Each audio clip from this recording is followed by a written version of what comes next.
Namaskar and hello to all the viewers of Wow Mantrana National Debate Championship 2020. This is Ujjwal Sharma, General Secretary of Mantrana Debating Society of DAV PG College, Dehradun, and I warmly welcome you all to this grand finale. Four rounds, four zones, four topics, and here we are with the fantastic four finalists of the Wow Mantrana National Debate Championship 2020, organized by the Valley of Words in collaboration with the Mantrana Debating Society of DAVPG College, Dehradun. Moving from rounds to rounds, the debate competition lived up to its promise of being inclusive of participants from across the country who proved their mettle and are here today to keep the virtual platform ablaze with their ideas that brim with confidence and conviction as they present their cases. गत 2 महीनों से चल रही इस प्रतियोगिता ने संपूर्ण भारतवर्ष के 17 राज्यों एवं केंद्र शासित प्रदेशों के 240 से अधिक प्रतिभागियों को प्रतिभाग करते देखा। प्रतिभागियों के इस अनन्य प्रेम को वहन कर पाना एक कठिन कार्य था, परंतु कहते हैं ना, जहां चाह है वहां राह है।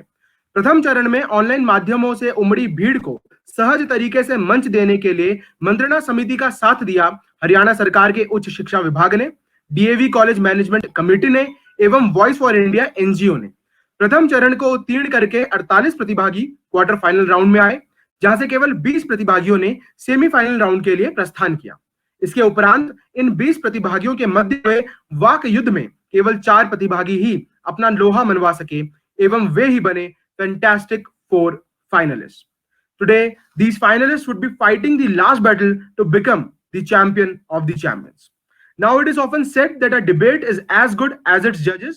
We feel proud to introduce and welcome the panel of our esteemed jury, who, during the entire course of the event, will keenly look at each and every performance and will evaluate the participants on the highest standards.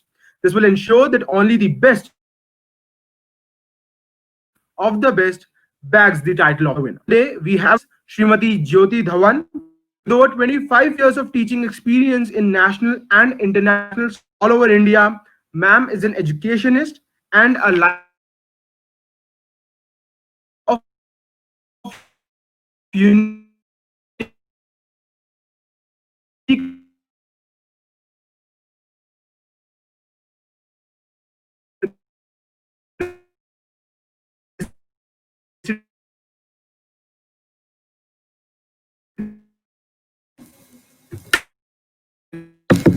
Voice cannot be heard.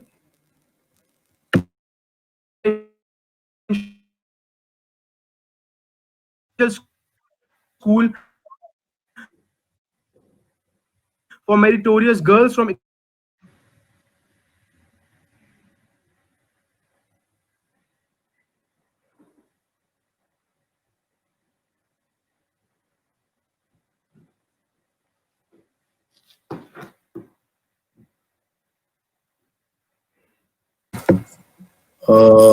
Sorry, we couldn't hear your voice for a while.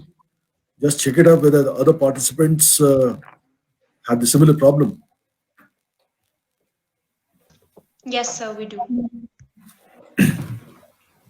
So there's some problem. I'm not able to hear what he said. Yeah.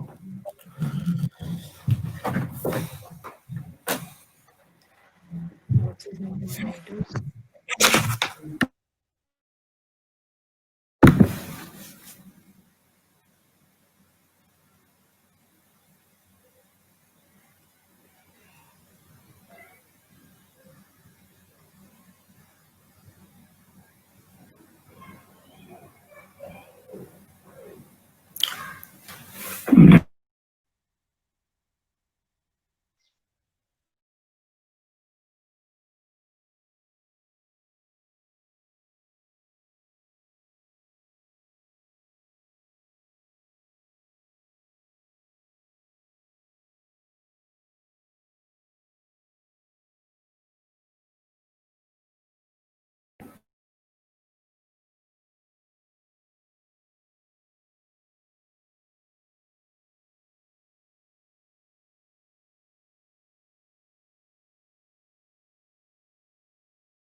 Hello, is everything okay?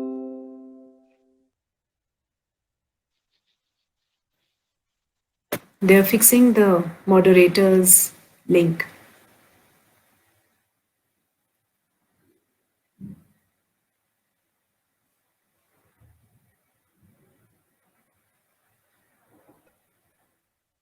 Sir, am I clearly visible and audible to the jury members?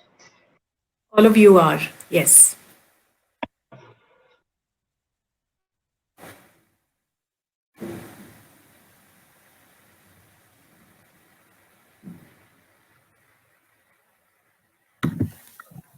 Where is Ujjwal?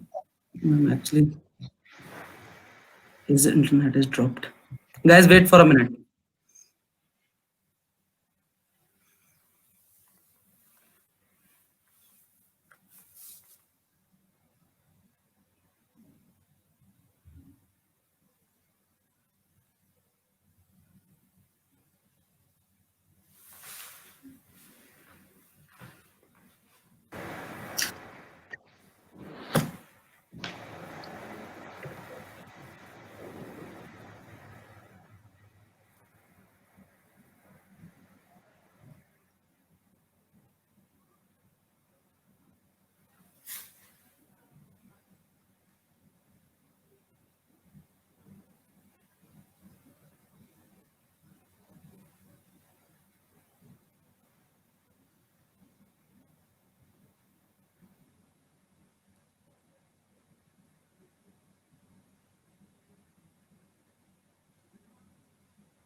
Ladies and gentlemen, it'll take another few minutes. Ujjwal will be back.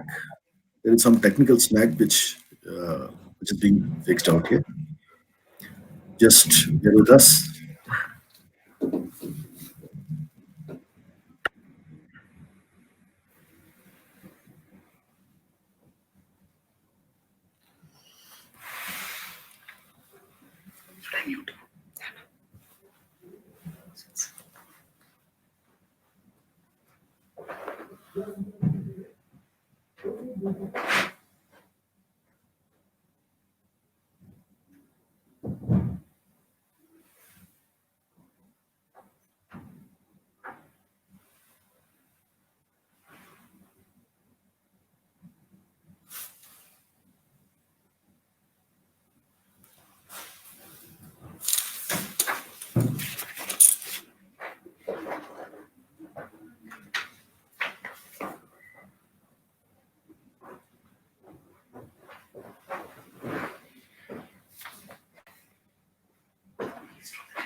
Hello, am I audible?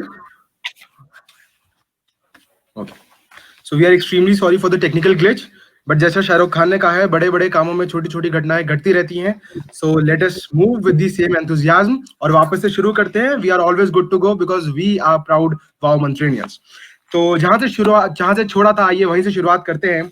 Now it is often said that a debate is as good as its judges. We feel proud to introduce and welcome the panel of our esteemed jury, who during the entire course of the event will keenly look at each and every performance and will evaluate the participants on the highest standards. This will ensure that only the best of the best bags the title of the winner.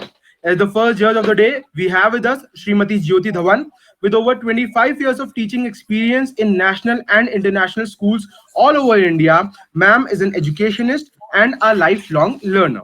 As head of a unique residential school for meritorious girls from economically weak backgrounds, she had involved herself in developing a pedagogic program for personalized education with a mission that every student has the potential to reach beyond what was thought possible. Her interests include school effectiveness and academic improvement, teacher development, collaborative and innovative approaches to teaching and learning, interpersonal communication in the classroom, leadership, and strategic management of schools. We are pleased to welcome you, ma'am. Thank As you. the second judge for the day, we have with us Mr. P.K. Sharma. Sir is a first-class postgraduate from Barkatullah University, Bhopal. Right from his school days, Sir had a flair for drama, debates, and self-composed poetry. He has had an honor of presenting programs for All India Radio, Bhopal. He joined Rashtriya Indian Military College RIMC Dehradun in July 1993 as a master in biology and later was promoted as section housemaster. Presently, Mr. Sharma is the vice principal at RIMC. He has made a significant contribution in spreading environmental awareness in Uttarakhand and has even awarded national award for it by the government of India. He is also recipient of Commendation Card of General Officer, Commanding in Chief of Central Command of the Indian Army. He has also been awarded Commendation Card by the Vice Chief of Army Staff and has also been felicitated by Chief of Army Staff for his Green Crusade on campus in 2001. We are thrilled to welcome you as the judge for the event. As the third judge for the day, we have with us Dr. Shuchishmita Sen Gupta Pandey, a Bachelor of Science from the University of Gorakhpur. Ma'am did her Master's in Botany from the same university. She qualified CSIR NET JRF in 1984 and received Senior Research Fellowship in 1987. Ma'am qualified Combined State Civil Services Examination of Uttar Pradesh in 1988 and joined the services in 1991. She joined Uttarakhand cadre after reorganization of the state in 2000 and served as Assistant Commissioner, Garhwal Division, Secretary, RTI Commission, and presently is posted as Additional Commissioner, Civil Supplies and Consumer Protection in Government of Uttarakhand, Dehradun, and is also a Member Secretary at Food Security Commission, Uttarakhand. Ma'am has authored a book, Swami Vivekananda's Footprint on Uttarakhand Himalayas. We warm-heartedly welcome you, ma'am. Today, our participants will put forth their views on the topic. This house believes that India should recognize Tibet and Taiwan. यह सदन मानता है कि भारत को तिब्बत एवं Taiwan की संप्रभुता को स्वीकारना चाहिए. With an ever-changing geopolitical situation, world saw a rise in the activities of non-state and potential state actors. At the same time, we witnessed the rise of China as an economic and military superpower. But with this rise, political scientists also started recognizing the fault lines in its inherent structure. Its ever-expansionary and hegemonic vision made the global powerhouses to ponder whether blatant misuse of bank check diplomacy can suffice the gruesome violations of historical independence of various so-called autonomous regions. Will targeting these fracture points help the world in general and India in particular, or whether it will make a mockery of our foreign policy? The answer lies in the debate. But before moving ahead, let me reiterate the rules and regulations of the competition. An ID number is provided to the participants who will be identified with that number only. A time limit of 4 plus 1 minute is provided to the participants, which will be followed by a rebuttal round. Rebuttal will consist of 4 questions, 3 by the honorable jury and 1 by a participant. 1 mark will be deducted for every 10 seconds taken beyond 5 minutes and a grace period of 10 seconds.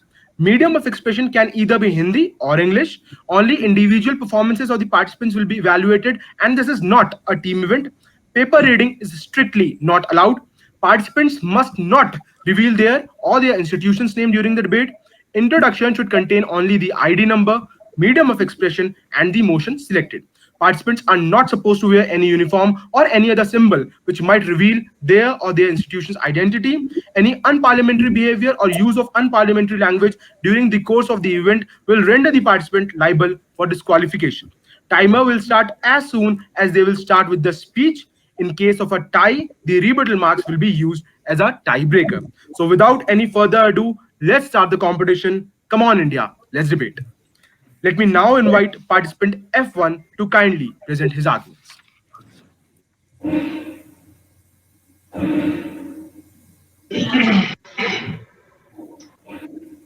Very warm greetings to respected members of jury, teachers, my worthy opponents, and dear viewers. I hope so I'm clearly visible and audible. Can I? Okay, thank you so much. I'm F1. I'll be speaking for the motion in which the House believes that India should recognize Tibet and Taiwan, and my language or the way of communication would be English. With the prior permission of chair, may I begin? Okay. So I shall begin in just a second. Before, would there be any timer or something of that sort that would tell the? So if possible, you can give me at 4:45 minute. Sound good? Would that be fine? Okay. Thank you so much.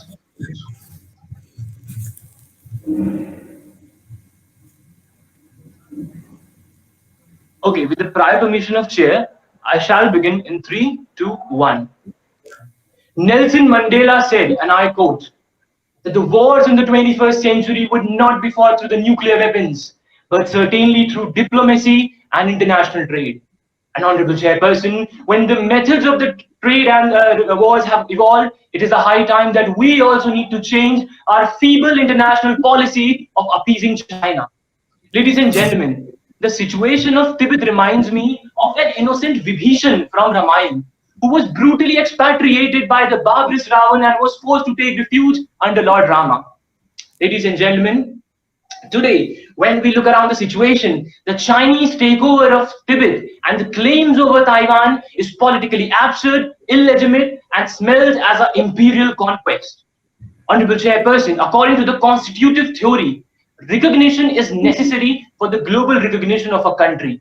Moreover, ladies and gentlemen, according to Article 1 of the Montevideo Conference 1933, a permanent population, fixed territory, government, and the capacity of the government to enter into relations with other countries are 4 necessary essentials for a state to be recognized. And if we put Taiwan and Tibet to this scrutiny, they both pass with flying colors. Honorable Chairperson, when the government of India allowed the Tibetan government in exile to come and operate in the soil of India, at that very moment we recognize the Tibet. It's only that now we have to internationally proclaim this. Same applies to Taiwan as well. Ladies and gentlemen, let us now discuss the hypocrisy of China. The invasion of Tibet was a violation of Shimla Agreement of 1914 and the internationally accepted Treaty of Westphalia. China has always lulled India into the complacency of the mendacious Bhai Bhai and the punishing rhetorics and has bullied India over the silence over its obnoxious one China policy. Does China reciprocate the same by accepting one India that includes Aksai Chin and Pakistan, Kashmir?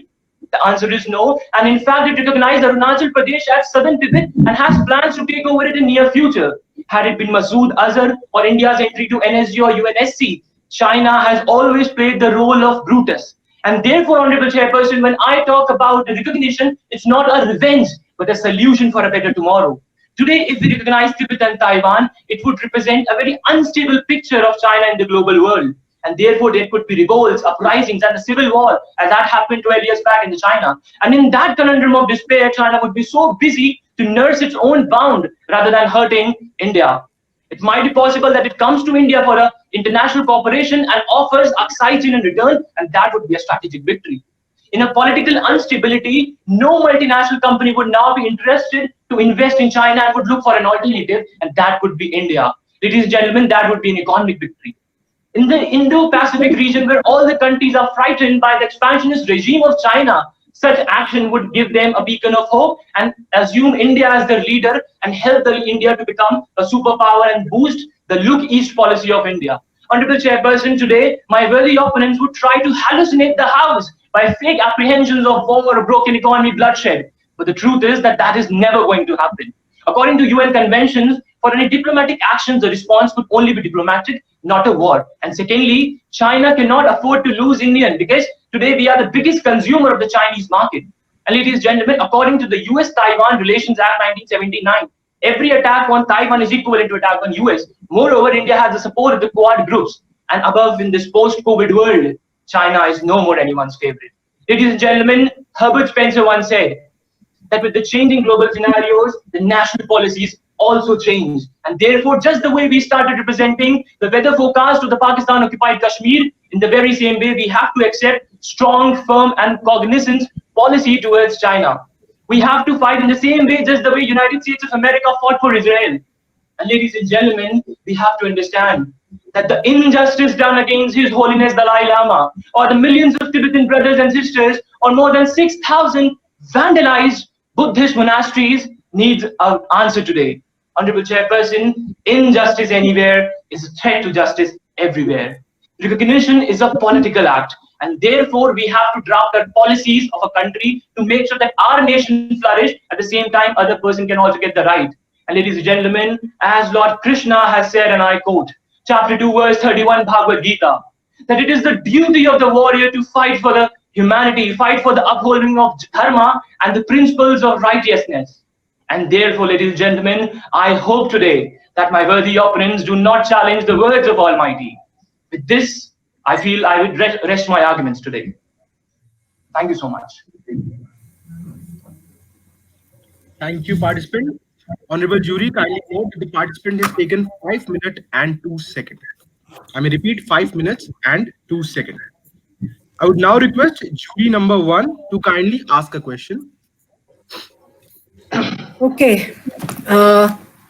F1, you said something about India's international policy that we need to recognize these two countries, and it's not a revenge, but it's should be taken as a solution. Well, that's India's perspective. Can you tell me what the repercussions are going to be? Thank you, ma'am, for this question. And this would further elaborate and allow us to go into the deeper trenches of this topic. Ma'am, as far as the repercussions are considered, we cannot explicitly, because if we talk about the repercussions, ma'am, the repercussions are already going on. If we see the situation, because the expansionist regime of China is always ready to just take the territories of all other countries. But today, when we talk about the repercussion, the maximum repercussion would be that the China would talk about threaten India just the way it did during the celebration of Taiwanese National Day that was celebrated last year in India. But at the same time, ma'am, when we look about the prospects that are too great for a country like India to evolve, ma'am, China has always tried to be the big brother of India and try to dominate and make sure that there is only one superpower. And in case we have to rise, we have to take a very bold step. And it is, ma'am, and today we have to also understand that recognition is a political act and a symbol of sovereignty. Because today, if by the pressure of China, if we fail to recognize any other country, that would give a bad impact about our sovereignty. And ma'am, as far as the repercussions are concerned, I like to quote that when 160 years back, a young sepoy from Bengal, whose name was Mangal Pandey, aimed for independence, everyone around him worried about the repercussions. The call they dreamed utopic. But 160 years down the line, we have evolved, and now we are debating today, and we have evolved to a modern democracy where we are willing to upgrade ourselves. So I don't feel that it would be very cynical to think about the repercussions, and we have to make a bold step, because anyhow we are losing our stand in this geopolitical system. Thank you very much. Thank you so much. I would request all the participants to please be precise and concise while answering. I would request jury number 2 to kindly ask a question. Participant number 1, isn't it that India has already recognized China to be one country and Taiwan to be not a sovereign state? My point is, has India already recognized this or not? Yes, sir. To that question, I would like to go back to the pages of history, and I would tell it was the year 1954 when there was general agreement between India and China. And in that agreement, we, in the return of peaceful borders and Indi Chini Bhai Bhai, we accepted the claims of one China policy. But apparently, if you talk in a perspective of a legal jurist, the second round of that conference never happened, and therefore that agreement ceased to exist today. And moreover, when we talk about the agreements, it was also the China that made some agreements. And therefore, when China has denied to accept that, we have full liberty to go against and change our national policy, because national policy is a sovereign act, as I've already said. And with that being said, we don't have any legal binding authority. And today, even the world has started recognizing Tibet and Taiwan. In the United States of America, in this month, May, there was a proposal to recognize Tibet as an independent state.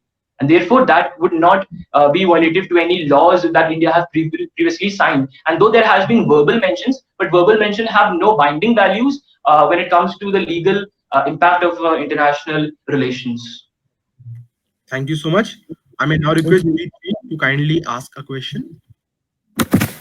Yes, I admire F1 for your in-depth study into this topic.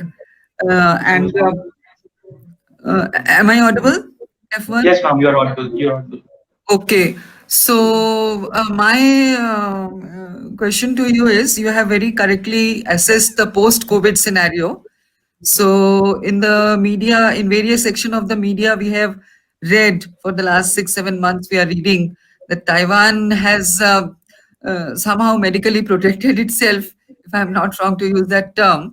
So what is your observation regarding this spread of the pandemic, in which Taiwan has taken a very a sort of, it has come out with a thumping victory, how it has saved itself, the entire nation, very little pandemic spread, whereas the rest of the world is confronting this problem. Can you put some insight into it? Yes, ma'am. Ma'am, you've made correctly. You have rightly mentioned the scenario of Taiwan. And ma'am, if I can be more precise, when the claims of China about the correct handling of the COVID virus was being considered, it was only the Taiwan through which we can clearly access, because Taiwan is that part in that particular region that has a free and fair media. And when we are having free and fair media, then there is a huge possibility that in that place there could be. And if I very explicitly mention how the government did, it monitored in a very systematic manner. There was limited visa that was being issued. Everyone was being clearly scrutinized. There were the tests that were being regularly conducted. And now we have to also understand that Taiwan today is not a small country like Tibet. What Tibet offers us is a security. But what Taiwan offers us is a technology. And in that technological development that Taiwan has today, it has evolved itself. Yes. I hope that answers. Thank you. Please go ahead with this research work. After this debate is over also, I will expect that youth like you in the country, because not many people in social media and other print media also come out with the correct analysis. So you being the young people, please come out with the correct people, write it, publish it, and spread Absolutely, the insight which you have done. Thank you very much. Thank you so much, ma'am. Thank you so much, participant F1. Very well presented arguments. I would request all the participants to please be in the frame. Now, moving ahead, the key to holding a logical argument or a debate is to allow oneself to understand the other person's argument, no matter how divergent their views may seem. With these words, I may now invite participant F2 to put forth her arguments. Excuse me, I guess there is one interjection still left of my fellow participant, if I'm not wrong. I'm extremely sorry for that. I may now request participant F4 to kindly ask a question. Am I audible? Yes, ma'am. Yes, Clear. Okay, so my question is, the Dalai Lama has also openly expressed how recognizing Tibet and Taiwan would be problematic, for it would urge China to react aggressively. China has always held that it will react with force if its territorial integrity were to be questioned. So undoubtedly, China is going to react with violence and force, and it is going to wage a war which might even escalate into a world war. How do you think we'll be able to recover our economy as well as other sectors from these losses which have already been incurred through the pandemic and COVID? Thank you so much, ma'am, for this question. This was a very, I was expecting this question. And to begin with, ma'am, I clearly mentioned in my narration that a diplomatic policy is never retaliated with a war. It's always retaliated with another diplomatic policy. And today, if the China has to use even the war, that would present such a sorry picture of China in the international politics that it has to use war against the diplomatic policy. And moreover, now let me answer the second aspect of your question. When you talk about the economic repercussions, let you understand that today in this world where the China has continuously been emerging, it's the secondary forces in the world that have united against China, and India being the flag bearer of that. Today we have to understand that it is only the India that would take the lead in the Tibet, because Tibet is officially refusing inside the India. And ma'am, as you mentioned, His Holiness Dalai Lama, whose blessing we are having this event today, you must also understand that what China today is waiting is that His Holiness Dalai Lama should pass away. I'm so sorry, I must not say this, but due to the human incapabilities, one has to pass one day. And ladies and gentlemen, when the Dalai Lama would pass, unfortunately, on that day, who would be the successor of Dalai Lama? According to the Dalai Lama and the United States, who reformed just a couple of days back from today, that the next Dalai Lama would be from India. And if the next Dalai Lama would be an Indian, then the problems would definitely escalate. And therefore, it is the high time that in the presence of Dalai Lama, we take some firm action so that we can have a consideration. Otherwise, China would be a dragon that would readily bite this whole world, and we have to take self-immunities. We have to poke the dragon in its eye. I hope that clearly summarizes, and because I know what matters to me is the very same thing that matters to you, that is development of India. But you have taken a very cynical path and very narrow and pessimistic vision, whereas I talk about a broad movement to usher in a change and better facilities and opportunities for our nation, India. Thank you so much.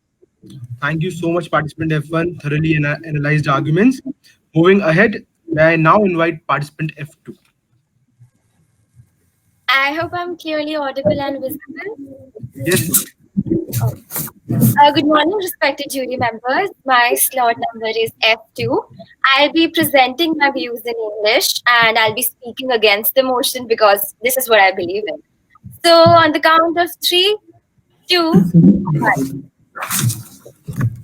On the count of 3, 2, 1. The decision to because I think my voice is just coming back to me. I would request jury to kindly mute himself. Thank you, sir. Sorry, sir. Yeah. So on the count of 3, 2, 1. The decision to reopen the world's highest customs post marked the culmination of a slow but steady process of rapprochement between India and China. The Friends turned foes in 1962 when they fought a short but a bloody war. After that, the two nations' armies glared at each other, weapons at the ready, until their people decided to fight social challenges rather than each other. Now, as of 2020, India and China have worked together to build a strong and stable relationship which is based on peace and cooperating in nearly every aspect on the global level. Ladies and gentlemen, it baffles me how my worthy opponents are claiming or will further continue to claim that it is time for India to finally play its Tibet card, arguing that India should therefore abandon its defensive approach on the Tibet question and that India should recognize Tibet and Taiwan. However, I would be honored to remind them that playing the Tibet card at China didn't work in the past and is definitely not going to work now. I'll tell you why. For China, Tibet is an unhealed wound. Any change in India's policy on that matter would be treated in Beijing's diplomatic corridors. It would provoke China enough to heighten mistrust and hostility in Beijing without inflicting any real pain. Ladies and gentlemen, how can we forget that India's support to the Dalai Lama was an important reason for China waging war on India in 1962? The possibility of a similar scenario unfolding now cannot be ruled out, especially if India's misadventures triggers unrest inside Tibet, especially in times of unforeseen global diplomatic relations. My next argument would be to remind my worthy opponents that Taiwan has never been an independent country. The reunification of Taiwan has been an internal affair for China ever since, right?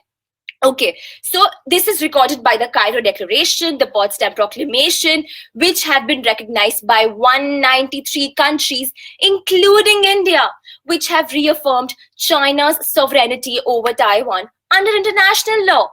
Now, backtracking on such agreements is not only damaging to India's reputation as a country, but also a cheap tactic on a global diplomatic level. I reiterate the fact that we as Indians have always been taught and should further continue to defend the principle of respecting sovereignty and integrity and non-interference in a country's internal affairs, right?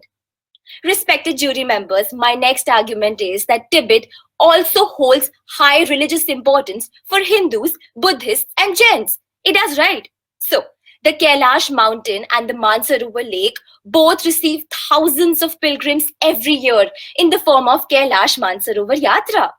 My point being, any turmoil in the region can lead to China even hurting the religious sanctity of the region. The anecdotal evidence of which we witnessed when China installed surface-to-air missiles at the site during the India-China scuffle in the month of September. Ladies and gentlemen, I cannot emphasize enough on this that we really need to understand that India agreed to recognize Tibet as a part of China. And in turn, China supported that Sikkim is a part of India. So, I ask you, should we Indians risk that by playing the Tibet card?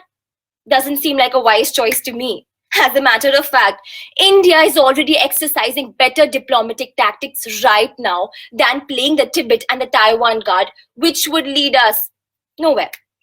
Respected jury, in the end, I just like to conclude by saying that India-China relations have moved ahead despite wind and rain. Today's achievements of the India-China relations embodies the great efforts of several generations of our two people. Wise men say one should even learn from their enemies. On the same lines, I believe we as Indians should remember the insightful words of the Chinese war general Sun Tzu. The supreme art of war is to subdue the enemy without fighting. Is to subdue the enemy without fighting. I've always believed in the ideals of this nation and always will. Jai Hind, Jai Bharat.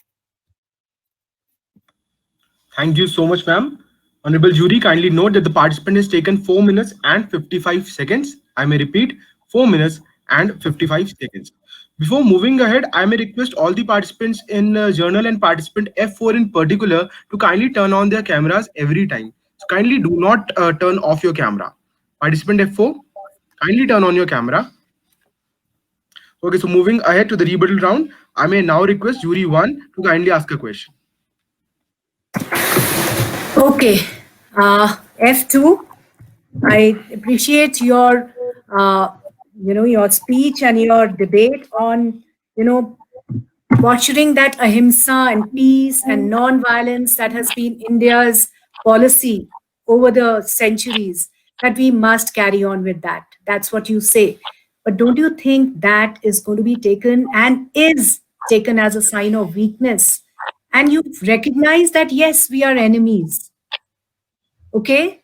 You said in your last, you concluded by that, and we know that we are enemies. And well, we need to understand that as enemies, economically, yes, we've been on the same foot and we've kind of cooperated with each other. But territorially, China has been very, very offensive. What do you have to say to that? Thank you so much, ma'am, for your question. Ma'am, firstly, I like to say reciprocation is always the key. Just like I talked about the India's One China policy, I also talked about the One India policy, ma'am. A responsible, rising, democratic India respects the sovereignty of all nations and as such has never interfered in the domestic issues of other countries, unless, of course, providing assistance on invitation. On its part, ma'am, India too expects that all nations should respect India's sovereignty and sensitivities and as such refrain from interfering in the internal matters of other countries. Ma'am, I believe reciprocity is the cornerstone of diplomacy. Any attempt by India to twist its One China policy will also provoke an inevitable retaliatory move from the China. And I believe both countries should be sensitive to each other's core interests. And I like to say that it is a time for us it is a time of standing with each other in solidarity rather than, pointing out fingers. And that, respected jury, would be a bigger weapon in making China realize that the consequences of its action. At the same time, this would also project India as a nation that can even be trusted in the roughest of times. Thank you, ma'am. Thank you so much. I may now request jury 2 to kindly ask a question.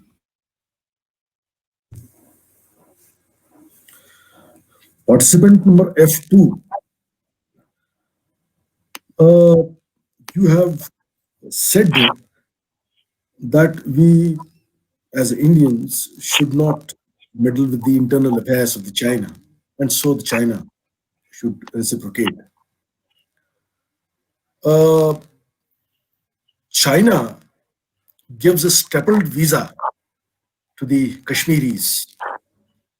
China does not recognize Kashmir as integral part of India. But we do recognize China as one nation. We do say or recognize Taiwan still part of the China. Isn't it that we are too feeble? And more so, the innumerable number of incursions in our border, Chinese bullying is very evident. How long should we remain mute and would respect the sovereignty of China and to China doesn't reciprocate in the same manner? Please. Thank you, sir, for your question. So, sir, I'd like to go into the history of international relations right now. Sir, India officially has not recognized Taiwan since December 30, 1949, and has accepted Tibet as a Chinese territory since 2003. So, I want to point out empathetically that Taiwan and Tibet affairs are totally China's internal affairs and bear on China's sovereignty and integrity, right? As I pointed out in my speech. Sir, while China doesn't interfere in other countries' domestic affairs, it allows no external interferences and never trades its core interests either. We need to understand that back in 1961, when the late Indian Prime Minister Jawaharlal Nehru claimed the Portuguese colony of Goa, if I'm not wrong, as an integral part of Indian territory, China also extended its resolute support on the grounds of the people's struggle against colonialism and imperialism. Moving ahead, I'd like to point out that after that, Prime Minister Atal Bihari Vajpayee recognized that Tibet as the sovereign territory of China in 2003. And China started recognizing Sikkim in 1975 as India's sovereign territory. So what I believe is India cannot now backtrack on its agreements because China too agreed to recognize Sikkim as a part of India. Also, sir, when we talk about the border tensions, the latest Chinese stance on the Jammu and Kashmir indicates that Beijing wants to send a plain message to New Delhi that if it attempts to alter its policies on Hong Kong, Taiwan, and the South China Sea, China will also change its policy on Jammu and Kashmir, Ladakh, and Arunachal Pradesh, and immediately and possibly on Goa, Sikkim, and other northeast states in India as well.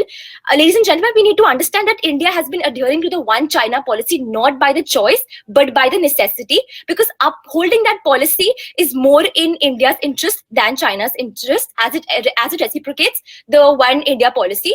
And I feel in the end that India's attempts to bend this norm will lead to counter moves by China, and such retaliatory moves will have severe implication on India's territorial integrity and sovereignty.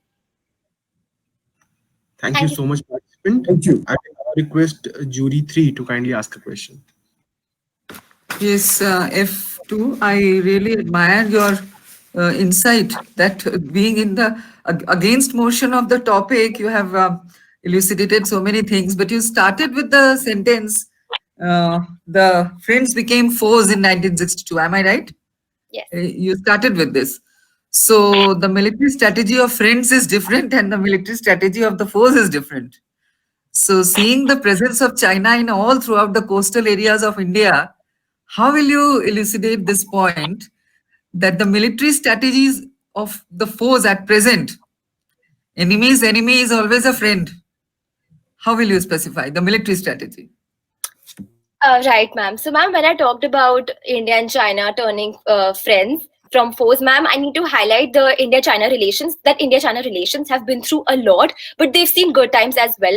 Here's how. Ma'am, China has supported India's bid for a permanent seat in the United Nations Security Council, and their armies have also held joint military exercises at the World Trade Organization negotiations, and the countries have also adopted similar positions on international trade in agricultural products as well as intellectual property rights. Ma'am, the two nations are also reviving their old cultural and religious ties. Here's how. Ma'am, there's a pass which is known as the Nathula. Ma'am, the pass makes it easy for China's Buddhists to offer prayers at monasteries in Sikkim, and also allows India's Hindus and Jains to visit the sacred Mount Kailash and Mansarovar Lake in Tibet, just like I pointed out in my speech. Ma'am, the bonds between India and China run deep, and I also like to point out that India and China are also rebuilding their business bridges because their desire to strike a partnership is also pretty evident. Higher level officials visits often take place between both the countries, and business people from each country participate in conferences held in the other, and forecast of the flow of goods and services also pretty evident between both the countries. So my point was that even though we know that India-China relations have been through a lot, but we also need to understand the fact that they have seen good times as well, and in the upcoming future they will also witness better times. Let us hope. Thank you. Thank you so much. Now I may request participant F3 to kindly ask a question. Am I audible and visible Yes, as well? ma'am. Okay. So very well presented, my fellow competitor. I would just like to mention one of your lines, that was India and China is having peaceful and cooperative relations. So I would like to ask you that what is happening in Ladakh right now, the attack from the Chinese side, how is it promoting the peace and cooperation between China and India? Thank you, ma'am, for your question. Ma'am, so India, since its inception at the midnight hour of 15th August 1947, has always held its values, ethos, culture, and tradition. And above all, it has also held its learnings at the core of its existence, whether it should be about a foreign policy, or about our trade, or about our military positioning, or our governments, or even the daily lifestyles of the Indian people. Ma'am, we need to understand that our enemies have tried all the tactics in their books, but haven't been able to harm our will or our spirit as a nation. Ma'am, it is important for us to understand that are we playing the Tibet or the Taiwan card as a retaliatory move to China, or we as Indians genuinely do care about the Tibetan and the Taiwanese people? Because why should we be so double-faced? If we don't really believe in their struggle for freedom, then what will be the use of diplomatic and governmental pomp and show? Ma'am, as an Indian, I do care about the people of these regions, but I cannot and I will not blindly support our government if it were to play the Tibet or the Taiwan card while blatantly overlooking the regions of Manchuria and the regions of Hong Kong, because I think we all know how bloody and horrific riots and demonstrations took place in Hong Kong. I would also like to make this clear to the House that it is not and it should not be about retaliation, just like you mentioned about the persistent tensions at the border, because we Indians need to introspect that if we do play the Tibet and the Taiwan card, would it be for our own benefit or for the unfortunate people of those regions whose homes, have become a matter of immoral diplomatic tussle?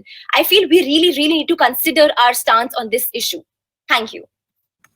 Thank you so much ma'am, very very elucidated points. मैं सभी प्रतिभागियों से एक और बार अनुरोध करूंगा कि debater होने के नाते मैं इस भावना को समझ सकता हूं कि अपने उत्तर देते हुए हम भावनाओं में बहकर थोड़ा लंबा बोल जाते हैं, बट प्लीज अपने उत्तरों को अगर प्रिसाइज, कंसाइज और टू द पॉइंट रखेंगे तो समक्ष हाउस के लिए अच्छा रहेगा। तो आगे बढ़ते हुए, अभी तो इस बास की असली Sorry, उड़ान I'm not बाकी able है। to hear anything.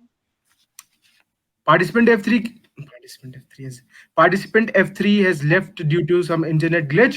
So moving ahead, history really yields to one person, but think and never forget what happens when it does. That can be you, that should be you, and that must be you.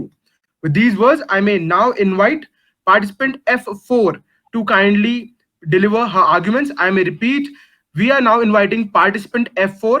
F3, you will get a chance later. Thank you. The audio is not clearly I'm sorry, I audible to could me. not- May I please rejoin?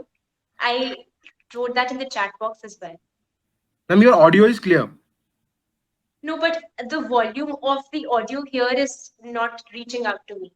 It's very low. Can I rejoin? I think that would solve the issue. Okay, ma'am. Participant F3, can you listen to me? Are you ready for the debate? I am ready, but am I clearly audible and visible? Yes, you are audible. Participant F4, you may join once again. We'll move ahead with participant Thank you so F3. No problem. तो अभी तो इस बास की असली उड़ान बाकी है, अभी तो इस परिंदे का इम्तिहान बाकी है, अभी तो लांगा है समुंदरों को मैंने, अभी तो पूरा आसमान बाकी है। तो आइए इस प्रतियोगिता को आगे बढ़ाते हुए अब मैं आमंत्रित करना चाहूंगा प्रतिभागी F3 को, कृपया अपना वक्तव्य प्रस्तुत करें। नमस्कार, मैं F3 हूँ और मैं हिंदी में अपना वक्तव्य विषय के पक्ष में प्रस्तुत करना चाहूँ। तो 3, 2, 1 की काउंटिंग पे मैं शुरू करती हूँ। सुनाई दे रहा है सभी को और दिख भी रही हूँ मैं? जी मैम, आप हेलो, कीजिए। पार्टिसिपेंट, आपकी आवाज आ रही है, आपकी आवाज आ रही है, आप शुरू कीजिए। ठीक है, ठीक है। 3, 2, 1। 20वीं शताब्दी में एक व्यक्ति आया था, धीरे धीरे अपनी ताकत को बढ़ाता था और एक समय आया जब अपनी आकांक्षाओं को पूरा करने के लिए और पूरे विश्व पर कब्जा करने के लिए उसने लोगों को प्रताड़ित करना शुरू किया, उन्हें मारना शुरू किया और उनकी आजादी को अपने पैरों तले रौंद दिया। नाम अडोल्फ हिटलर। और आज 21वीं शताब्दी में ठीक उसी के नक्शे कदमों पर चल रही है चीन की ये सरकार। तरीके छोटे छोटे देशों पर उपकार करके उन्हें अपना कर्जदार बनाकर गुलाम बना देना, इतिहास के पन्नों को खुरेद कर उन पर अपनी जड़ों का होने का दावा करना और विभिन्न प्रकार की तकनीकों का प्रयोग करके संपूर्ण विश्व पर हावी।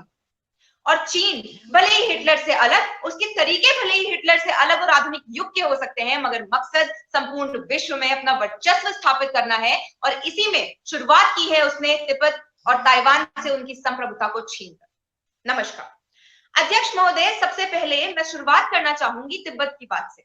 यदि मैं तिब्बत की बात करती हूं तो 1912 में तिब्बत ने अपने आप को एक स्वतंत्र राष्ट्र के रूप में घोषित कर दिया था।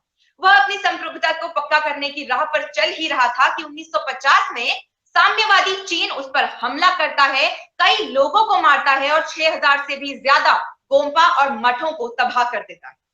तिब्बत ने हमेशा ही भारत को एक पड़ोसी राष्ट्र होने के नाते उससे सहायता की अपेक्षा की है, उससे सहायता की उम्मीद की है और भारत ने ऐसा किया भी है। एक और जहां चीन तिब्बत में विकास करने की बात करता है, वहीं यदि मैं संयुक्त राष्ट्र में मानव अधिकार पे एक विशेष नियुक्त व्यक्ति के बयान की बात करूं तो वो बताते हैं कि चीन ने अभी तक तिब्बत के 1.2 मिलियन लोगों को मार दिया है और जबरन वहां पर अपने उसूलों को थोपता है। वर्तमान में भारत 1 लाख से भी ज्यादा तिब्बतियों का घर है। केंद्रीय तिब्बतन स्कूल प्रशासन मानव संसाधन विकास मंत्रालय द्वारा लाई गई एक स्वायत्त संस्थान है, जिसके तहत भारत में तिब्बतियों की संस्कृति को संरक्षित किया जाएगा और उनके बच्चों को शिक्षा प्रदान की जाएगी। भारत में तिब्बतियों को भी मतदान का अधिकार दिया जाता है और जब 31 मार्च 1959 को दलाई लामा भारत में आए तो भारत ने बाहें खोलकर उनका खुले दिल से स्वागत किया। यह सभी बातें स्पष्ट रूप से भारत और तिब्बत के संबंधों को दर्शाती है और दर्शाती है इस बात को कि भारत ने तिब्बत को पहचानना शुरू कर दिया है। अध्यक्ष महोदय, यदि भारत इस तरीके से तिब्बत के लोगों को अपनाता है, तिब्बत की सहायता करता है, तो मुझे नहीं लगता कि चीन के डर से उसे इसे पहचानने में जरा भी देर करनी चाहिए। यदि अब मैं ताइवान की बात करूं तो चीन ताइवान को भी अपना हिस्सा मानता है। भारत ने ताइवान से अच्छे संबंध बनाने के लिए लुकिंग ईस्ट पॉलिसी के तहत उसकी तरफ एक हाथ बढ़ाया है अपने रिश्ते मजबूत करने के लिए। उसके साथ प्रयास किया है आर्थिक और सामरिक संबंध बनाने के लिए और इसी बात से चीन को आपत्ति है। चीन ताइवान को एक बहुत महत्वपूर्ण स्थान मानता है और इसे किसी भी हालत में खोना नहीं चाहता। चीन विश्व में अपनी ताकत को स्थापित करना चाहता है। वह ताइवान और तिब्बत पर हुक्म जमा कर अपने पंखों को और ज्यादा फैलाना चाहता है और एक विश्व प्रसिद्ध और विश्व ताकतवर राष्ट्र बनना चाहता है। इसी के शुरुआत में उसने हमारी संप्रभुता पर भी खतरा बनना शुरुआत कर दी। लद्दाख में होने वाले हमले हो या फिर अरुणाचल प्रदेश को अपना भाग बताना, यह सभी इस बात के साक्ष्य हैं। पाकिस्तान की मदद करना हो या फिर पाकिस्तान के साथ मिलकर चीन पाकिस्तान आर्थिक गलियारे का निर्माण करना हो, उसने हमेशा ही भारत से दुश्मनी मोड़ने की बात की। अब समय आ गया है कि भारत डंके की चोट पर होकर उसको जवाब दे और उससे डरे ना, जिसकी शुरुआत भारत पहले ही कर चुका है। भारत चीन के सामानों का बहिष्कार करना शुरू कर चुका है, उससे व्यापार कम करना शुरू कर चुका है और इसी के चलते उसने आत्मनिर्भर भारत की भी शुरुआत की। इसमें हमें संयुक्त राष्ट्र की भी मदद लेनी होगी ताकि संयुक्त राष्ट्र भी चीन को उसके मकसद में कामयाब होने से रोके और तिब्बत और ताइवान को पहचानने में हमारी मदद करे। अंत में मैं बस यही कहना चाहूंगी कि गलत करने से ज्यादा गलत को होते देखकर चुप रहने वाला जिम्मेदार होता है। तो अब क्योंकि भारत एक सशक्त लोकतंत्र है, एक स्वतंत्र विश्व प्रसिद्ध देश है, तो ये उसकी जिम्मेदारी बनती है कि ना वो चीन को अपने पे हमला करने दे, ना अपनी संप्रभुता पर हमला करने दे और ना ही विश्व के किसी भी राष्ट्र पर उसको कब्जा करने दे। अन्यथा वो दिन दूर नहीं है जब चीन एक विश्व ताकतवर राष्ट्र बन चुका होगा और हम अपनी काबिलियत पर शक करना शुरू कर देंगे। अब ये भारत की जिम्मेदारी है कि वो सबकी सहायता से इसे इसके मकसद में कामयाब होने से रोके। धन्यवाद। जय हिंद, जय भारत। प्रश्न आमंत्रित है। धन्यवाद महोदया। निर्णायक मंडली कृपया ध्यान दें, प्रतियोगी ने 4 मिनट 48 सेकंड का समय लिया है, 4 मिनट्स 48 सेकंड्स। अब मैं अनुरोध करूंगा जूरी नंबर 1 से कि कृपया वे प्रश्न पूछें। हाँ जी, F3 आपने बहुत अच्छे से अपने पॉइंट्स को रखा है और मुझे एक बहुत क्लियर आंसर चाहिए आपसे कि आपकी राय में डिप्लोमेसी या war, what is the option between these two? Clear cut option. Ma'am सीधे जवाब दूं तो डिप्लोमेसी के तहत ही हम अगर वर्तमान में बात करूं तो यदि जंग की शुरुआत की जाती है तो दोनों तरफ से ही नुकसान होता है। कोई भी राष्ट्र नहीं चाहता कि वो जंग के जरिए आगे बढ़े। तो मेरे हिसाब से डिप्लोमेसी ही इसका एक रास्ता है जिसके तहत भारत अपने संबंध सुधार सकता है और विश्व में कार्य कर सकता है। स्पष्ट जवाब मेरा यही होगा। धन्यवाद। मैं जूरी 2 को अब आमंत्रित करूंगा कि वे प्रश्न पूछें।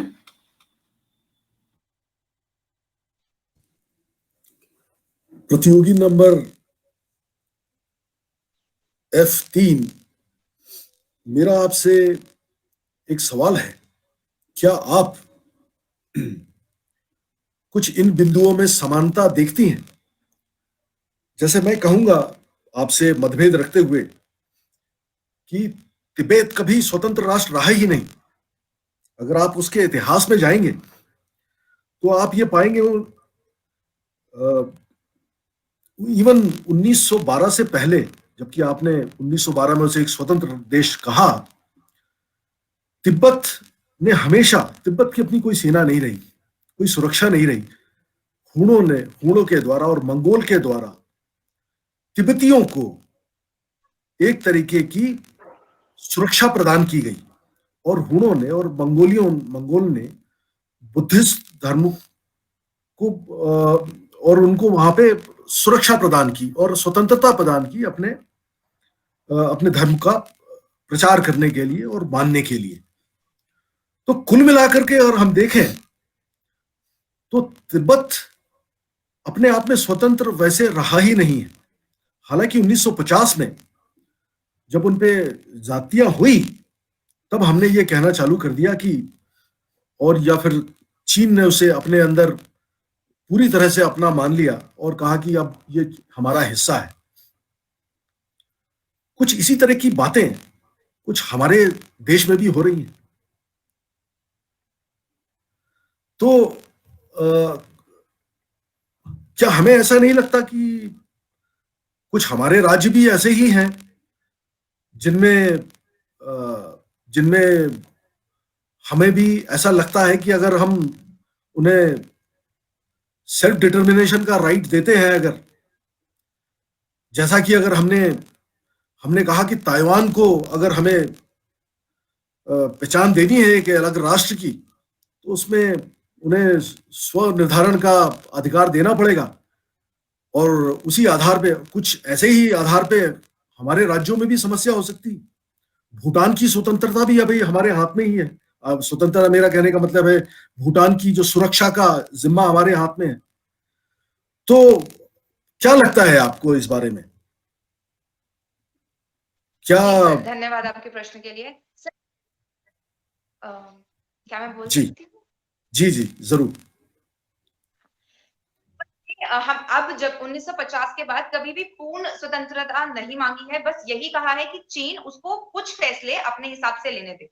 चीन जहां इतना ज्यादा विकास का दावा करता है कि उसकी वजह से तिब्बत में उसने उनको सिक्योरिटी दी है या उस पर विकास किया है, तो वहीं पर चीन जो उन पर अत्याचार करता है वो बस छुपे हुए हैं, पता नहीं चलते हैं, और वो तिब्बतियों को बहुत ज्यादा उनके संस्कृति से दूर करने की कोशिश कर रहा है। यदि अगर मैं अपने राष्ट्र की बात करूं, कुछ ऐसे हमारे भी राज्य हैं जो चाह सकते हैं, पर भारत जो एक ऐसा राष्ट्र है जो अपने राज्यों को कई हद तक एक पूरी स्वतंत्रता देता है कि वो राज्य में जो उनके कार्य हैं वो कर सकते हैं। कुछ जैसे कि कुछ मामले होते हैं जिसमें उसे सेंट्रल गवर्नमेंट की परमिशन लेनी होती है, वो अलग चीज है, बट वो कहीं ना कहीं उसको अपने फैसले लेने की भी पूरे अधिकार देता है। पर चीन और तिब्बत के साथ ऐसा नहीं है। चीन उसके साथ उसमें पूरी तरीके से अपने आप मतलब उसको अपने कंट्रोल में करना चाहता है, उसको पूरा ऑटोक्रेटिक नेशन नहीं बना रहा है, जो कि तिब्बत ने पूरी कोशिश की है, चीन से बात की है, और हमेशा तिब्बत ने ये चीज चाहिए कि भले ही उसे स्वतंत्रता ना दी जाए, मगर अपने फैसले उसे खुद लेने का मौका दिया जाए। धन्यवाद। धन्यवाद। धन्यवाद। आगे बढ़ते हुए मैं अनुरोध करूंगा जूरी 3 से कि कृपया वे प्रश्न पूछें। हाँ, F3, बहुत बहुत आपको शुभकामनाएं, बहुत स्पष्टवादिनी हैं आप।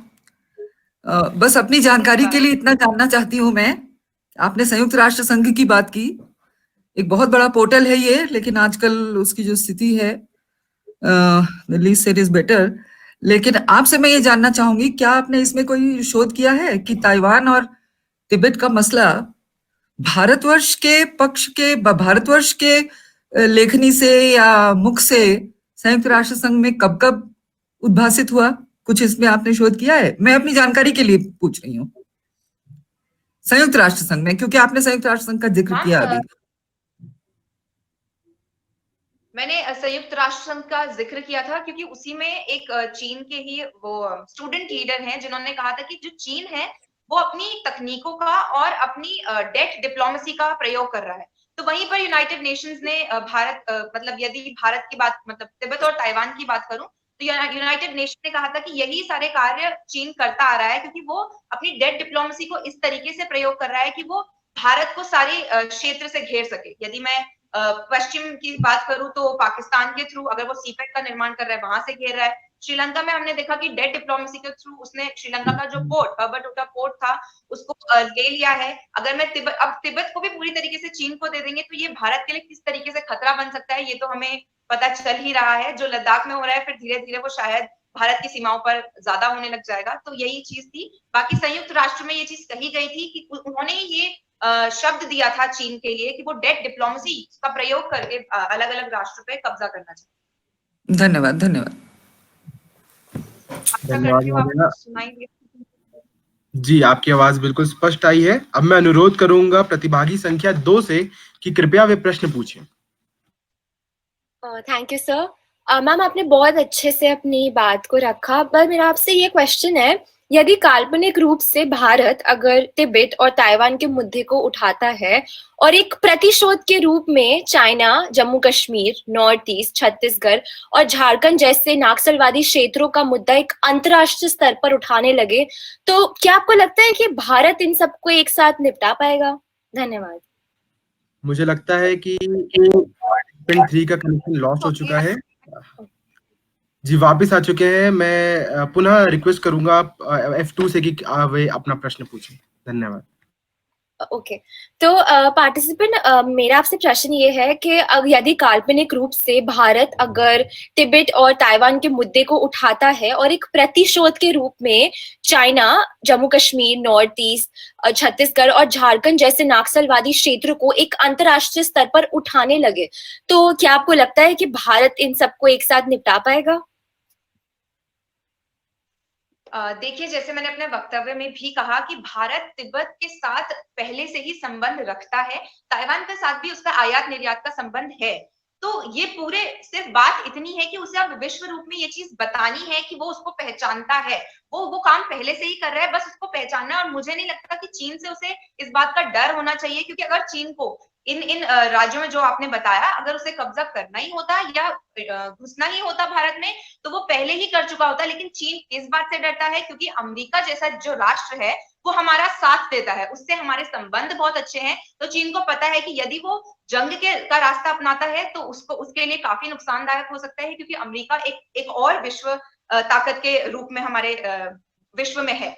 तो मेरे हिसाब से यही, क्योंकि बात सिर्फ इतनी है कि हम वो कार्य पहले से करते आ रहे हैं। अब हमें बस इसको डंके की चोट पे बोलना है कि हम ये कार्य करते हैं, हम तिब्बत और ताइवान को पहचानते हैं, उनकी संप्रभुता को पहचानते हैं। और मुझे नहीं लगता कि चीन अब, क्योंकि वो इतना ज्यादा ताकतवर हो चुका है कि अब हम चुप नहीं रह सकते, और अब कोई फायदा नहीं है कि हम उसे वो कार्य करने दें जो वो कर रहा है। और अब जरूरत है कि हम उसके खिलाफ खड़े होकर बोले, क्योंकि बाकी राष्ट्रों से हमारे संबंध अच्छे हैं। तो कहीं ना कहीं यदि हम पर विपत्ति आती है तो वो राष्ट्र हमारी सहायता जरूर करेगा।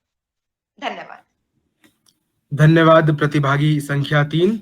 रामचरितमानस में भी रामायण में प्रभु श्री राम कहते हैं कि भय बिनु होत न प्रीति। तो मेरे ख्याल से यही बात आपने भी कही। आगे बढ़ते हुए, moving ahead, I may now invite participant F4 to kindly deliver her arguments. Am I visible and audible? Yes, ma'am. Good morning to one and all. I am finalist 4 and I am going to be speaking against the motion. Can I begin on the countdown of 3? 3, 2, 1.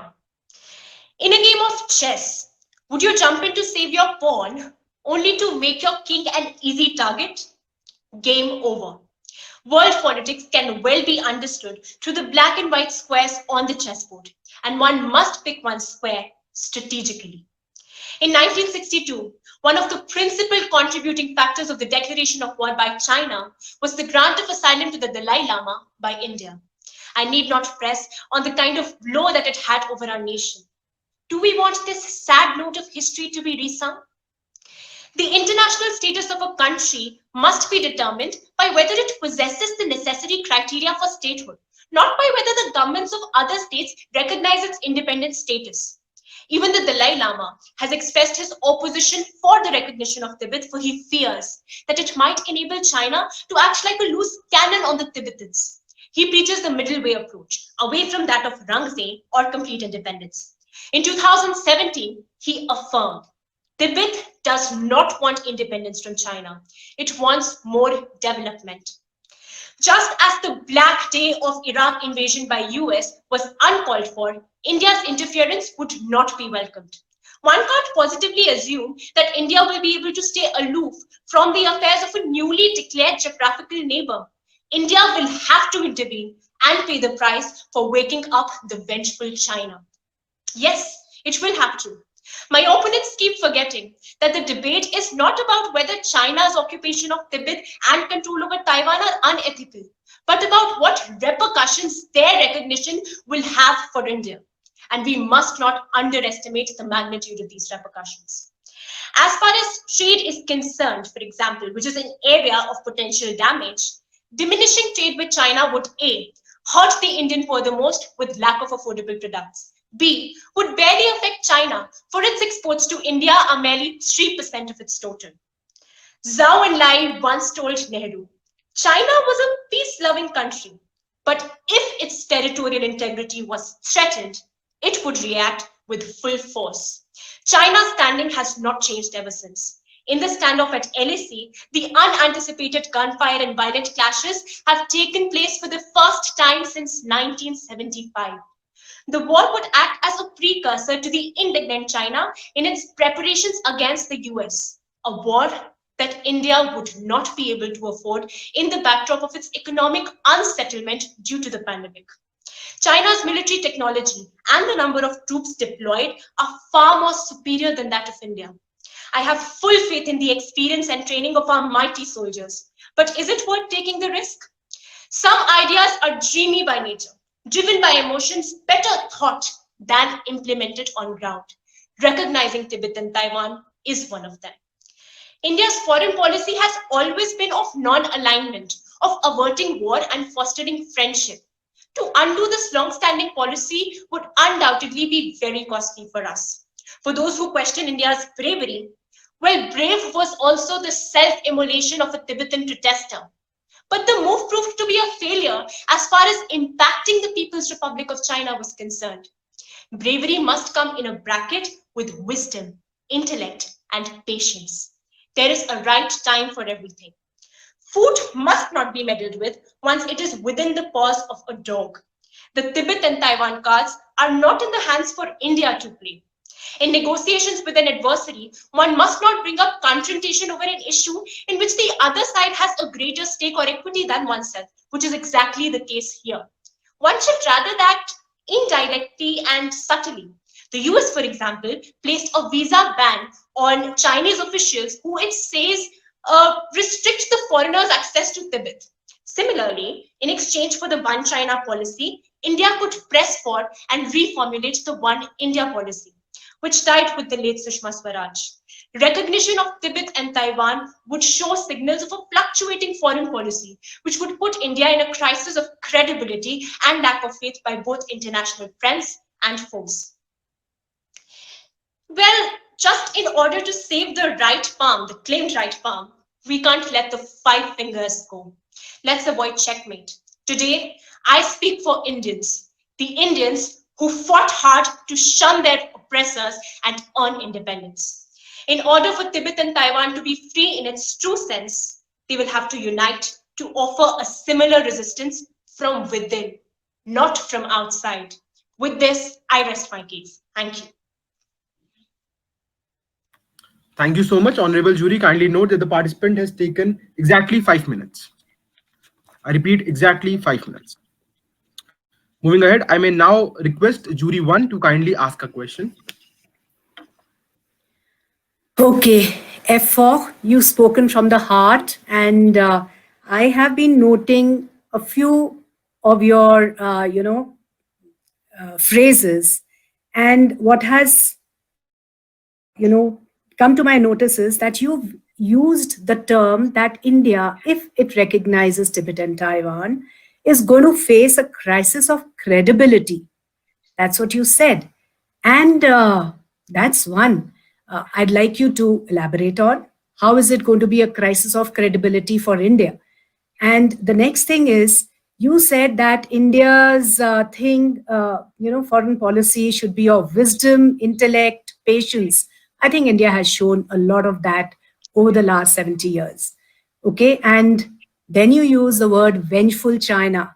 So do you think in all this, I'm giving you 3 of your points, that we should fear the enemy, we should fear a vengeful China, and continue with a policy of wisdom, intellect, patience? And if we do recognize Tibet and Taiwan, we're going to face a crisis of credibility. I want you to elaborate that. Okay, ma'am. Thank you for the wonderful question. Answering the first part of the question, as far as crisis of credibility is concerned, India has shown a fluctuating foreign policy over the years. Right from the time when Prime Minister Pandit Jawaharlal Nehru was elected, we, on the advice of the imperial government, our ancestors, decided to not recognize the independent status of Tibet. Over the years, we granted asylum to the Dalai Lama and welcomed Tibetan refugees into our country. And that fostered close relationships of proximity between Indians as well as the government and the Tibetans. Then over the years, the Ministry of External Affairs started warning us of these close ties of proximity. And recently, this very year, we saw that a BJP MP attended the funeral of a special Frontier Force member who happened to be a Tibetan. And on that very eve, the External Affairs Department warned that MP to not repeat an action in the future. Now, this just shows onto the world that we keep on fluctuating and we do not stick to one firm stance. It shows a quality of indecisiveness that I would not want my India to be associated with. So this would put both our international companions as well as our enemies to not be able to repose the same kind of faith in us as they did previously. Even the countries who've been, in fact, supporting Tibetan independence would not be able to repose the same kind of faith in us. The second part of the question, ma'am, I feel that if we talk of raw mangoes, they set our teeth on edge and they give us a tingling sensation. So to enjoy mangoes properly, it's important for us to let them ripen. And as I said in my speech, there is a right time for everything. Now is not the time for recognizing Tibet and Taiwan, especially in the backdrop of the losses that have been incurred due to the pandemic. Now is not the time for it. And it's not about India fearing China. It's more about handling the issues that are within our hands, over which we have a higher stake as compared to China. Hope that answers your question, ma'am. Thank you so much. I may now request Julie to kindly ask a question.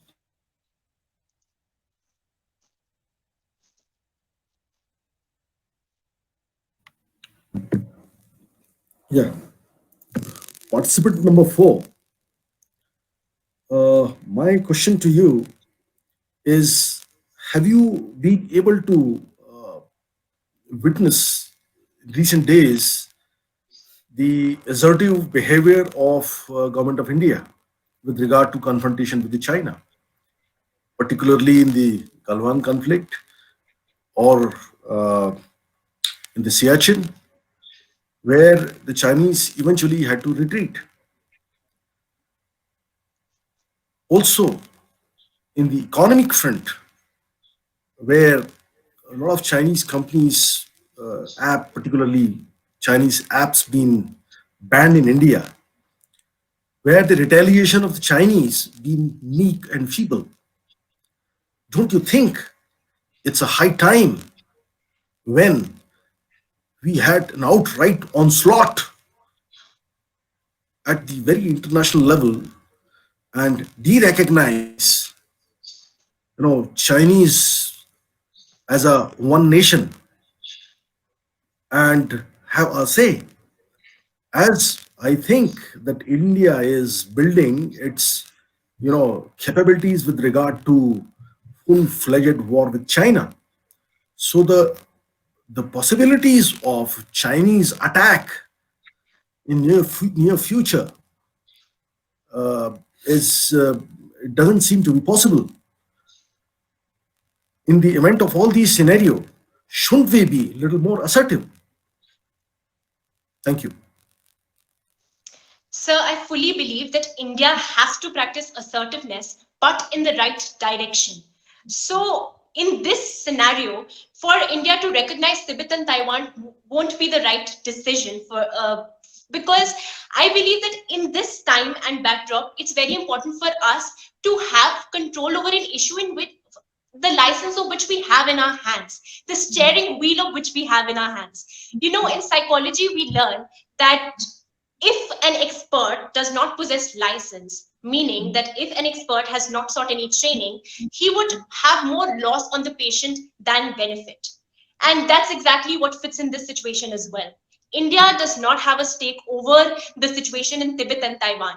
Rather, India could press, for example, the One India policy, wherein it could talk about the Pakistan occupied Kashmir and also parts of Kashmir which have been occupied by China. And it could also talk about its war against terrorism. So it could talk about countries to come together and unite for India's war against terrorism. So that's something that it could press for, because over here, the steering wheel, as I said, is in our hands. And it's very important for us to play smartly and wisely, like I said. So to take a bold action without bringing much thought into it would undoubtedly trigger China to have an attack on our country, as you also mentioned, sir. Hope that answers your question. Thank you.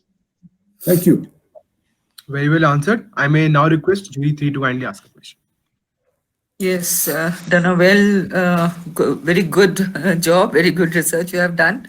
My first question has been taken away by my respected jury 1. So I'm coming to the second question. You have concluded that the strength must come from within, right?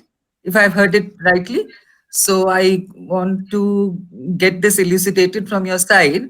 That strength from within on whose part? India or Tibet and Taiwan? Whose part did you specify that the strength from within? I like that, but I want to get it, I want to elevate my knowledge about this. So if you can kindly elucidate. Thank you for the question, ma'am. So, ma'am, I was trying to draw an analogy between India's struggle for its independence and the struggle that Taiwan and Tibet are supposedly fighting today. So I meant that stronger resistance need to come from within Tibet and Taiwan. And no matter what external supports keep on coming from other countries, it's not going to help in their internal struggle. When we earned our independence, we earned it in the backdrop of World War II, when the other countries were busy reviving their own economies and tried to recover from the losses that the World War had brought in. And now the world is suffering from the COVID war, the COVID attack. So in this era, countries won't be able to focus on the issues of Tibet and Taiwan as much as they would make battling COVID a priority and recovering their economy a priority. So the stronger resistance needs to come from Tibet and Taiwan. They need to unite firmly, and they need to show to the world that their movement carries some strength, their movement carries some stance. Hope that answers your question. Thank you, thank you. Good. Thank you, honorable jury. Thank you, participant. I may now request participant F1 to kindly ask a question. I hope so I'm clearly visible and audible. Yes, sir, you are. Okay, I must congratulate for your arguments. But ma'am, you made a very big blunder. First of all, you said that there was a war between India and China due to the asylum given to Dalai Lama. But the fact was that the democratically elected government was made to, there was a military coup in China as a result of Mao cultural revolution. So that is something that you have misinterpreted today. And when you talk about the peace in the world, and when you try to monetize the very act of Corona and say that this is not the right time, I guess that is indeed where you make the flaw in your own statement, because in the Corona place, the sensitivity of the world towards China is in the northern India at the zenith. My question to you is very clear, that what should we do to those 1 million Tibetan refugees who are living in India with the expectation and hope that one day they will go back to their motherland? And at the same way, second question with the double-founded question, that when China is surrounding India, whether it be Sri Lanka, Bangladesh or Pakistan, would that not be a counter move to surround China with Tibet, Taiwan? And at the end, give China a reality check in order to actually restore peace in the region? Thank you so much. I hope you get the question. Thank you for the question, sir. So I would like to answer it in parts. Firstly, I would like to clarify that I mentioned that granting asylum to the Dalai Lama has been one of the principal contributing factors in waging a war between India and China. And some things are not said explicitly, but they are felt. And factors like these have triggered and annoyed China since time immemorial. So it was undoubtedly a triggering factor and a triggering point for China to declare a war against India. Secondly, I'd like to mention that I'm not saying that we should not press for this pause. Time and again, I've repeated that India must make a stance. India must make its point clear. But recognition altogether is not the correct move here. As far as the Tibetan refugees who reside in India are concerned, India can play the game with strategy, of course. Right? Like I talked about the One China policy. In return for that, India could press for the One India policy. And that would, as I said, would induce a psychological threat on China, which would help the other party to stay on its toes. So we will give them a threat of non-cooperation without actually non-cooperating. So that will help keep China on its toes, and that will help it think about all the major decisions that it has to take in the future. It will think twice before taking any such decisions. Whereas recognizing Tibet and Taiwan altogether is concerned, that would undoubtedly enrage China to a level where a war would be unavoidable. And in the present times, I don't think that we are ready for more bloodshed. I don't think we are ready for more economic losses. First of all, we need to ensure a safe spot, a safe zone for ourselves. And we need to ensure that we negotiate in the areas on which we have our stakes. So it's very important for us and our foreign policy experts to act wisely in this front. Just to act boldly and make a move without thinking of its repercussions would not be wise, sir. Thank you for your question. Thank you so much, participant. Very well countered. With this, we reach to the end of the debate competition. जब तक results compile होते हैं, मैं सारी jury से request करूंगा कि वे कृपया अपना मत रखें इस टॉपिक पर और सभी प्रतिभागियों को आशीर्वचन कहें. सर्वप्रथम मैं रिक्वेस्ट करूंगा जूरी 1 से कि कृपया वे कुछ वर्ड्स ऑफ विजडम सभी प्रतिभागियों के लिए कहें. Okay, I think all the 4 participants have, I think, performed beautifully. They've made an in-depth study of the matter at hand, and they have come out with the points which are so relevant. And as far as delivery goes, I think they've been, I marvel at the clarity of thought, their word modulation, their voice modulation, and their, entire delivery. So I commend you all, and I think you need to have a very big hand for that. And now coming to, I would like to wrap up with my thoughts on this topic. And, no one is ever ready for war. Nobody ever wants war. And let me tell you, I'm from a Fauji background, and Faujis least of all. They would never want war. And India definitely has been one country that has never ever made that first step of attacking another country. Okay, but does that mean that our policy of non-violence or, Vasudev Kutumbakam should be taken as a sign of weakness? So on that score, I think military might as well as economic strength has to be weighed and balanced against, diplomatic, cowing down to a country which is more stronger than you, which is more strong than you. And I think you have to get a very, very balanced view of diplomacy as well as posturing. So I think India is on the right track. We are using both the things of militarily empowering ourselves, making sure that we are not taken as a weak country in the context of Doklam and Galwan Valley, as well as economic steps that our country has taken. And I think along with it, the diplomatic channels have been opened and there are talks all the time. So I think we are going about it the right way as far as Tibet and Taiwan is concerned, that comes under the diplomatic overtures, and I think we will go ahead with that. Thank you. Thank you so much, ma'am. I may now request jury 2 to kindly address the August gathering. Yeah, thank you very much. Learned judges, dear participants, I, at the very outset, must confess that being a judge, I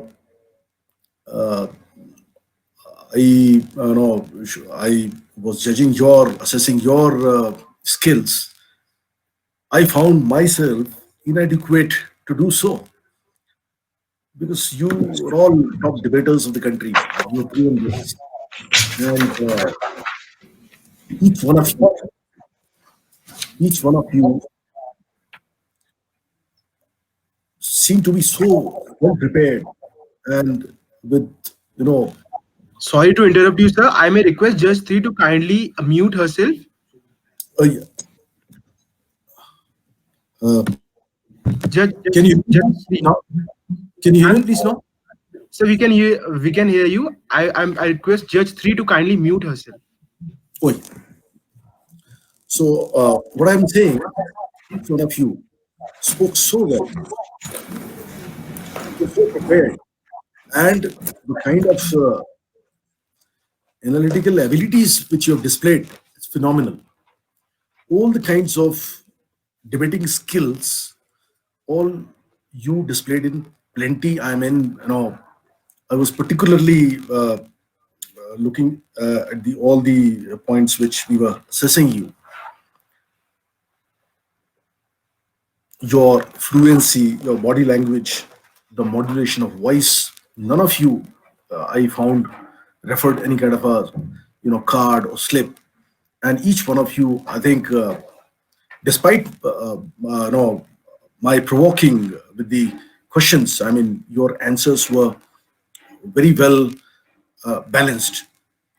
I had a tremendous difficulty in judging this event. I mean, it's a very narrow margin if somebody would be the first, second, third, and fourth. Each one of you deserve a big hand at this moment, and the people, those who would be watching this program online, probably I think have a tremendous pride, in our youth today. I mean, you are so informed. Very well done, and keep it up. And as a teacher, not a teacher, as a co-learner, I would rather say, it's a great learning by this program.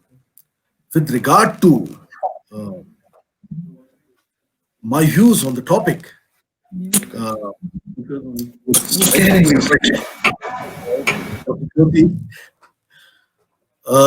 I believe in taking the bull by horn. And however, Dr. Jyoti has rightly said that we have already initiated the process, and perhaps we'll have to be be more assertive in this regard. And I mean, the enemy is such which cannot be trusted at all. I mean, absolutely not. I mean, we have to be very, very well prepared, and we will be in the attacking mode rather than defensive. So, I mean, India should, be very, very firm in its resolve, and as soon as possible, take a very firm step by recognizing the Taiwan, which we have already started. In fact, we have a trade center for the Taiwan, and whatever the diplomatic formalities which are done are being done. I think we are heading for this. And with regard to Tibet, we are, as ma'am says, knows that being a Fauji, I mean, much more is being done in a covert manner as well. So maybe I think near future you would see that India would be in the front foot. And thank you very much for giving ears to my my words. Thank you. Thank you so much, sir, for your valuable insights. I may now request jury 3 to kindly enlighten the audience. Thank you, everybody. And I must really say that this was beyond a debate. It was debate for and against, but the way you have analyzed, the way you have elucidated your points, at times I thought that it is just like a defense research analysis or some foreign policy analysis, something like that. How well you have prepared yourself, this is, I mean, this shows. तो जैसे एक उर्दू का शेर है, सफर जो धूप का किया तो एहसास हुआ, वो जिंदगी क्या जो छांव छांव चली। तो ये छांव छांव वाला जो है, तो ये इतने सारे इसमें मुद्दे हैं, अगर ये करते हैं तो ऐसा होगा। अब आपके पास तो फॉर एंड अगेंस्ट के 2 ही ऑप्शन है और 4 ही मिनट का समय है, 4 से 5 मिनट का जो समय आपको दिया गया था। भाषा भी देखनी है, you have seen the voice modulation, we have to, and I am really, I affirm jury number 2's point that at times I felt really it was a very difficult task in giving marks on several categories. जहां तक इस विषय की बात है कि हमें संप्रभुता इन 2 देशों की माननी चाहिए कि नहीं, अगर मान गए तो युद्ध होगा और नहीं माने तो हमारी वीकनेस शो होगी, ये एक बहुत बड़ा पॉइंट है। आप सब लोगों को इस पर अपनी बात बेबाकी से आपने रखी, इसको और आगे ले जाना चाहिए। हम जनरली देखते हैं सोशल मीडिया पे बहुत शैलो बातों पर डिस्कशन होता है, जितनी गहरी बातों पर आप लोगों ने इतना अच्छा डिस्कशन किया, इसको यहीं समाप्त मत करिए। आप तो 4 लोग हैं, और भी लोग रहे होंगे, तो मैं ऑर्गेनाइजर से भी डिस्कस करूंगी इस बात को और उनसे रिक्वेस्ट भी करूंगी कि whatever you have said should go on record, should come in a public domain. Everybody should know our young minds are so deep. The confluence of wisdom and their experience, तो मैं नहीं कहूंगी क्योंकि आप लोग इतने यंग हैं, तो ये भी मैं नहीं कहूंगी कि आप लोगों को फॉरेन रिलेशंस में बहुत एक्सपीरियंस है, but some of you might carry it over to United Nations. कहीं भी किसी भी फ्रंट पे आप लोग ले जाएंगे, बट ये जरूर सोचने की बात है कि चाइना की जब भी हम बात करते हैं तो ये ड्रैगन कहां से आ जाता है। एक ऐसा ड्रैगन जिसके टेंटकल्स पूरे कोस्टल एरिया से लेकर और पहाड़ों तक, जिसे चारों तरफ हमको घेरा हुआ है। अगर हम तिब्बत को कहेंगे हाँ, तो हम चाइना को कहेंगे ना। ये क्या बात हुई भाई, इतने देश हैं पूरे विश्व में, सबके आगे पीछे पड़ोसी होते हैं, लेकिन हमारी एक विचित्र परिस्थिति देखिए कि अगर हम पाकिस्तान से दोस्ती करते हैं तो फलाना नाराज हो जाता है, तिब्बत और ताइवान को हम मान्यता देते हैं तो फलाना नाराज हो जाता है। ये तो कोई बात नहीं है भाई, हमें अपनी दोस्ती का, अपनी आजादी को मानने का और दूसरों को मनवाने की हमें तो आजादी होनी चाहिए। Anyway, that was on a lighter mode, but you have done a बहुत ही अच्छा जॉब किया है आप लोगों ने। Hats off to all of you. Please keep on your spirits and God bless. Jai Hind. बहुत बहुत धन्यवाद मैम आपके आशीर्वचनों के लिए। आपने हम सबके मन की बात यहाँ पर स्पष्टता के साथ रखी है, सभी जूरियों ने यहाँ पर बात रखी। मैं समस्त ऑडियंस को एवं समस्त जूरी को एक बार फिर से बताना चाहूंगा कि जब प्रथम चरण शुरू हुआ था इस प्रतियोगिता का था, तो हमारे साथ देश के 17 राज्यों एवं केंद्र शासित प्रदेशों से लगभग 240 प्रतिभागी थे जिन्होंने प्रतिभाग किया था, और उनमें से चुनकर यह 4 सर्वश्रेष्ठ प्रतिभागी आज हमारे सामने आए। यह सब अपने आप में विनर्स हैं, इस बात में कोई भी शंका नहीं। और जिस प्रकार से आज इन्होंने संबोधन करा, अपनी बातें रखी, उससे स्पष्ट होता है कि कितनी गहराइयों से इन्होंने इस विषय का विश्लेषण करा था। और मैं सभी प्रतिभागियों को एवं समस्त जूरी मेंबर्स को धन्यवाद कहना चाहूंगा कि जिस प्रकार से आपने बोला और जिस प्रकार से जूरी मेंबर्स आपको असेस कर रहे हैं, उससे जो सर्वश्रेष्ठ होगा वही हमारे सामने निकल कर आएगा। आप सब बहुत बेहतरीन हैं। और मुझे इस समय पर कुछ पंक्तियां याद आती हैं कि हमने भू पर रश्मि रथ के घोड़े लाख उतारे थे, हमने भू पर रश्मि रथ के घोड़े लाख उतारे थे, पर हम तो अपने ही घर में चीनियों से हारे थे। ये बात हमने देखी है कि किस प्रकार से, जैसा कहा गया कि हिंदी चीनी भाई भाई हमेशा से बात करी गई है, परंतु उसके बाद भी छुरा घोंपने का कार्य चीन ने हमारे साथ करा था। और आज भी यह चीज दिखती है, क्योंकि इंटरनेशनल रिलेशंस में एक बात कही जाती है कि there are no permanent friends और foes, there are only permanent interest. और अपने इंटरेस्ट को ध्यान में रखते हुए किसी भी देश को आगे बढ़ना चाहिए। यहाँ पर हर देश अपने वजूद के लिए आज लड़ रहा है, आज जूझ रहा है। हर कोई बाउंड्री हटाने के लिए तैयार है, हर कोई अपनी सुप्रीमेसी दिखाने के लिए तैयार है। लेकिन हम भारतवासी यहाँ मानते हैं कि हर काम शांति से हो सकता है। हम शांति को प्रतीक मानते हुए चलते हैं, बापू के आदर्शों पर विश्वास करते हैं, वसुधैव कुटुंबकम का नारा देते हुए हम आगे बढ़ते हैं। तो जिस बात का आप सबको इंतजार था, जिस समय जिस घड़ी का आप सभी को इंतजार था, अब वो फाइनली हमारे सामने आ चुकी है। So now it is the time for the results. So क्या आप सब तैयार हैं? क्या आप लोगों के मन में धक धक हो रही है? वेल, मैं बस 1 मिनट का समय चाहूंगा आपसे।